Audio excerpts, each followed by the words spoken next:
လွတ်လပ်ခွင့်နဲ့အိမ်ပြန်လန်းဒီကောင်းစဉ်အောက်မှာဩစတြေးလျနိုင်ငံမှာနိုင်ငံရေးခိုလုံခွင့်ရရှိခဲ့ပြီမဲ့အကြောင်းအမျိုးမျိုးကြောင့်အဲ့ဒီအခွင့်အရေးကိုစွန့်လွတ်ပြီးနေရပြန်သွားခဲ့ရလေအီရန်အမျိုးသမီးဘောလုံးသမားတွေရဲ့စိတ်မကောင်းစရာအကြိုက်တဲ့အကြောင်းကိုတင်ဆက်ပေးသွားမှာဖြစ်ပါတယ်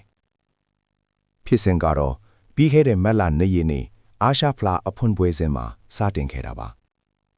အဲ့ဒီပွဲမှာအီရန်အမျိုးသမီးဘောလုံးအသင်းဟာနိုင်ငံတော်တခြင်းကိုမဆိုးပဲ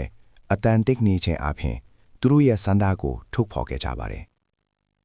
ဒါပေမဲ့ဒီလုပ်ရဟာအမေရိကန်အစ္စရေးတို့နဲ့အီရန်အကြားစစ်ကြီးတင်းပါနေခြင်းနဲ့တိုက်ဆိုင်နေတာကြောင့်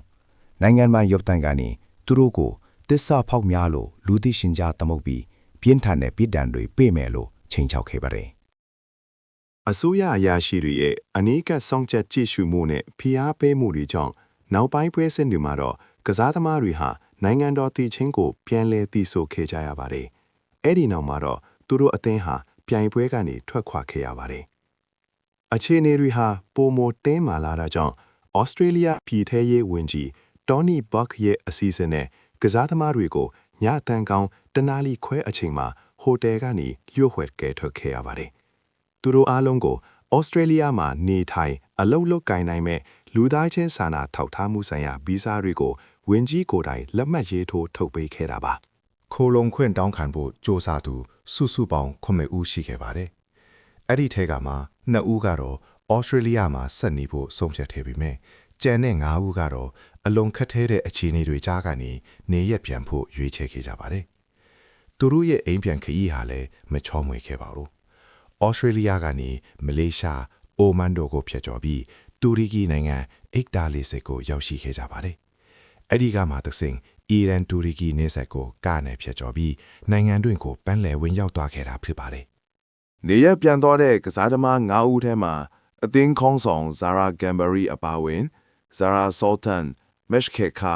မူနာဟာမူရီနဲ့ဇာရာဆာဘာရီတို့ပါဝင်ကြောင်းသိရှိရပါတယ်။သူတို့ဘာကြောင့်ပြန်သွားကြတယ်လဲဆိုတာနဲ့ပတ်သက်ပြီးအမြင်နှမျိုးရှိနေပါတယ်။လူခွေနေတက်ကြွလှုပ်ရှားသူတွေလာတော့အီရန်အစိုးရဟာသူတို့ရဲ့မိသားစုဝင်တွေကိုချင်းထောက်တာကြောင့်သာမနေသာပဲပြန်သွားရတာလို့ဆိုပါတယ်။ဒါပေမဲ့အီရန်အစိုးရမီဒီယာတွေကတော့ကစားသမားတွေဟာမျိုးချစ်စိတ်ကြောင့်ဩစတြေးလျရဲ့ဖျားယောင်းမှုကိုတွန်းလှန်ပြီးပြန်လာတာလို့ဝါဒဖြန့်ဖော်ပြခဲ့ကြပါတယ်။ဩစတြေးလျပြည်ထောင်ရေးဝန်ကြီးတော်နီဘတ်ကတော့ဩစတြေးလျအစိုးရအနေနဲ့ကစားသမားတွေအတွက်လုံခြုံမှုပေးနိုင်ပေမဲ့မိုင်းပေါင်းများစွာဝေးကွာတဲ့နေရာမှာကြံခဲ့တဲ့သူတို့ရဲ့မိသားစုဝင်တွေကိုတော့အကာအကွယ်မပေးနိုင်ခဲ့ဘူးလို့ဝန်ခံပြောကြားခဲ့ပါတယ်။မိသားစုအပေါ်ထားရှိတဲ့တန်ရောစင်ဟာသူတို့အသက်တော့ကိုယ်ပိုင်လွတ်လပ်ခွင့်ထက်ပိုမိုလေးလံခဲ့ပါတယ်။အာနာရှင်စနစ်တွေဟာသူတို့ရဲ့နိုင်ငံသားတွေဘယ်လောက်ပဲဝေးကိုပြေးပါစီမိသားစုဆိုတဲ့မမြင်ရတဲ့ဂျိုးတွေနဲ့ပြန်လဲဆွဲခေါ်နိုင်စွမ်းရှိနေလာကိုဒီဖြစ်ရက်ကသက်တည်ပြနေပါတယ်။အခုဆိုရင်နေရက်ပြန်သွားတဲ့ကစားသမား9ဦးရဲ့အနာဂတ်ဟာဘယ်လိုဖြစ်လာမလဲဆိုတာတကယ့်ကိုစိုးရင်စရာအခြေအနေမှာရှိနေပါတယ်။